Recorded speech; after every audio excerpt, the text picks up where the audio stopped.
ಮಳವಳ್ಳಿಯಲ್ಲಿ ಅಪ್ರಾಪ್ತ ಬಾಲಕನಿಂದ ವಾಹನ ಚಾಲನೆ ಅಪಘಾತ.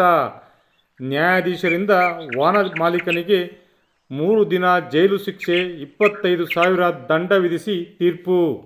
ಮಳವಳ್ಳಿ ತಾಲೂಕಿನಲ್ಲಿ ಅಪ್ರಾಪ್ತ ಬಾಲಕನೊಬ್ಬ ವಾಹನ ಚಾಲನೆ ಮಾಡಿ ಅಪಘಾತ ಮಾಡಿದ ಹಿನ್ನೆಲೆಯಲ್ಲಿ ಪಟ್ಟಣದ ಹಿರಿಯ ಸಿವಿಲ್ ನ್ಯಾಯಾಧೀಶರಾದ ಎಂ. ಮಹೇಂದ್ರ ಅವರು ವಾಹನದ ಮಾಲೀಕನಿಗೆ 3 ದಿನ ಜೈಲು ಶಿಕ್ಷೆ ಹಾಗೂ 25,000 ದಂಡ ವಿಧಿಸಿ ಆದೇಶ ಹೊರಡಿಸಿರುವ ಘಟನೆ ಸೋಮವಾರ ಜರುಗಿದೆ.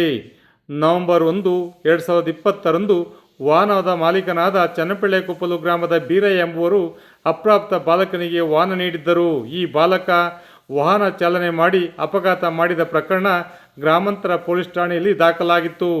ಇದರ ವಿಚಾರಣೆ ನಡೆಸಿದ ಹಿರಿಯ ಸಿವಿಲ್ ನ್ಯಾಯಾಧೀಶರಾದ ಶ್ರೀ ಎಂ. ಮಹೇಂದ್ರ ಅವರು ವಾಹನ ಮಾಲೀಕನಿಗೆ 3 ದಿನ ಜೈಲು ಶಿಕ್ಷೆ ವಿಧಿಸಿ 25,000 ದಂಡ ವಿಧಿಸಿ ತೀರ್ಪು ನೀಡಿದ್ದಾರೆ. ಈ ಪ್ರಕರಣದಲ್ಲಿ ಸರ್ಕಾರಿ ವಕೀಲರಾದ ಶಂಕರ್ ಸ್ವಾಮಿ ಎಂ. ವಾದ ಮಂಡಿಸಿದ್ದರು.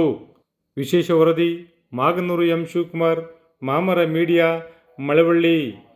ನೇರ, ದಿಟ್ಟ, ನಿರಂತರ ಸುದ್ದಿಗಳಿಗಾಗಿ ಮಾಮರ ನ್ಯೂಸ್ ಸಬ್ಸ್ಕ್ರೈಬರ್ ಆಗಿ ಸಹಕರಿಸಿ.